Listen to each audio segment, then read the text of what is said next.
ஆயர்பாடி மாளிகையில் தாய்மடியில் கன்றினை போல் மாயக்கண்ணன் தூங்குகின்றான் காலையிலோ.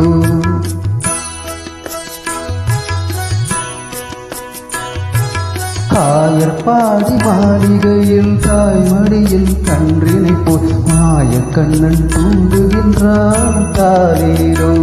அவன் வாய் நிறைய மண்ணை உண்டு மண்டலத்தை காட்டிய பின் ஓய்வெடுத்து தூங்குகின்றான் ஆராரோ. ஓய்வெடுத்து தூங்குகின்றான் ஆராரோ. ஆயர்பாடி மாளிகையில் தாய்மடியில் கன்றினை போல் மாயக்கண்ணன் தூங்குகின்றான் காலையிலோ.